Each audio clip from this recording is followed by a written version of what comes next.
La vie de Louis Braille, chapitre 22. Le triomphe. À la fin de décembre 1843, l'abbé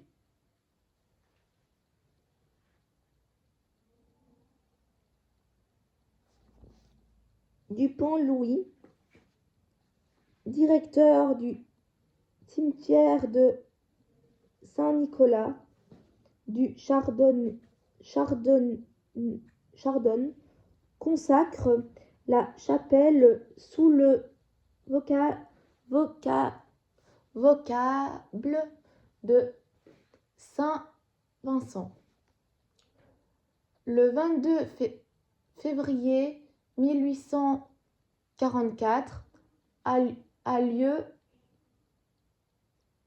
l'inauguration solennelle des nouveaux bâtiments de l'institution royale des jeunes aveugles.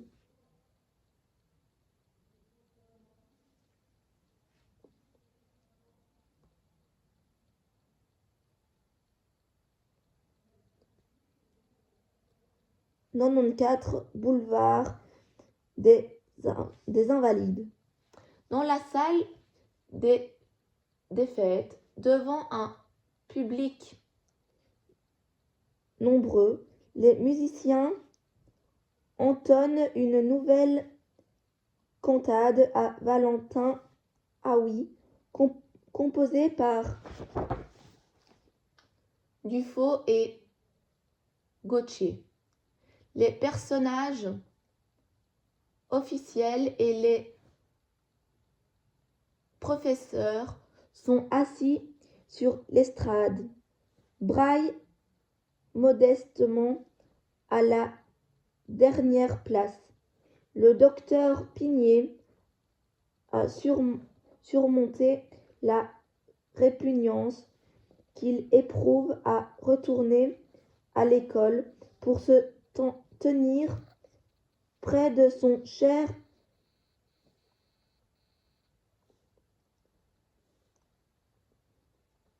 disciple. Des élèves montent à tour de rôle pour réciter une poésie ou exécuter un morceau.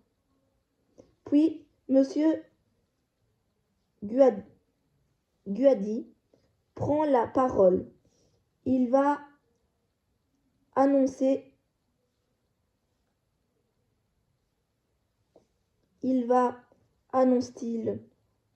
entretenir les auditeurs du système d'écriture en points saillants à l'usage des aveugles.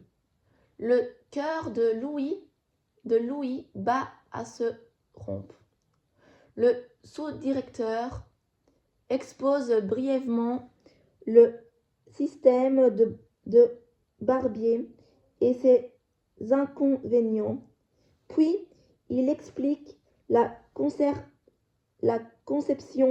de Braille et ses immenses avantages. Pour conclure, il offre aux assistants de procéder devant eux à une petite expérience. Si vous voulez, dit-il, Mademoiselle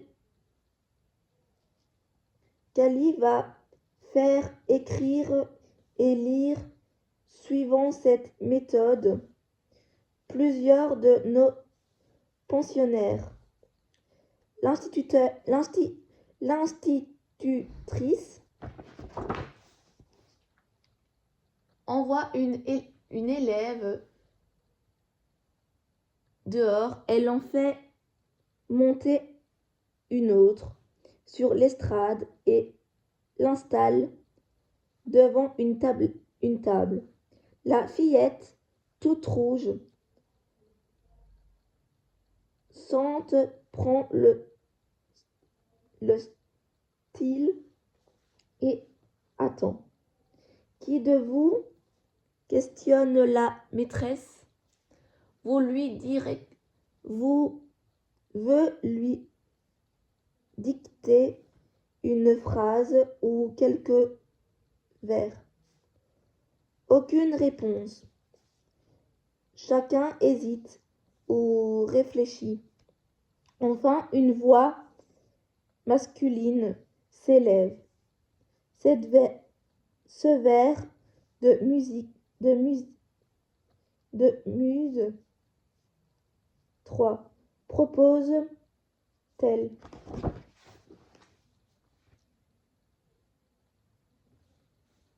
L'homme est un apprenti, la douleur est son maître, et nul ne se connaît tant qu'il n'a pas souffert.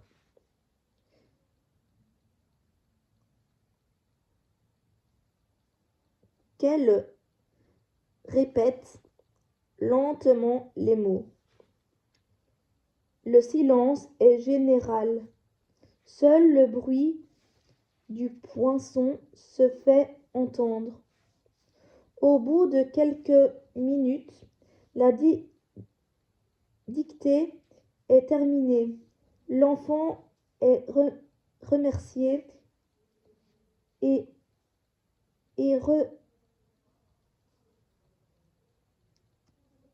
revoyant et retourner à sa place. Faites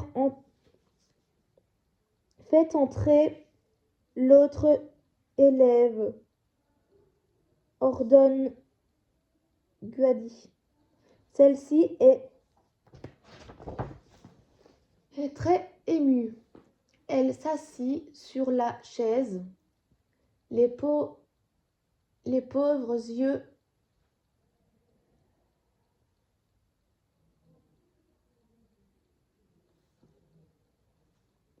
errants sans expression. Ses doigts palpent le papier. D'une voix tremblante, elle lit. L'homme est un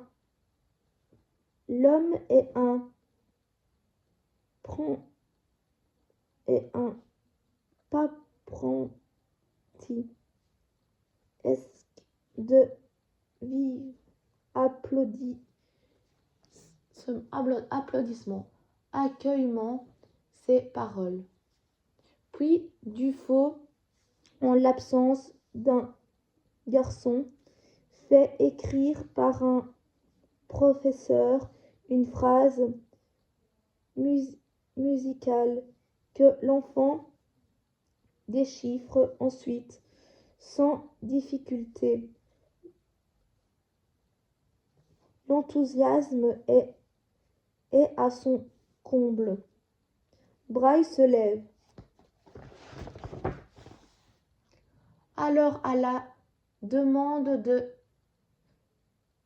Guade, qui le précède au public. Voilà Louis Braille, l'ingénieux inventeur de ce système et qui a mérité la reconnaissance de tous les aveugles. Tonnerre d'acclamations. Louis, très gêné, est pressé de se rasseoir, mais il est heureux. La nuit des aveugles était enfin vaincue.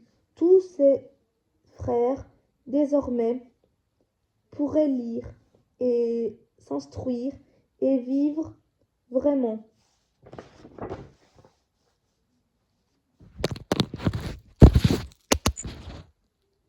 Une session activée. Arrêtez l'enregistrement vidéo. Bouton.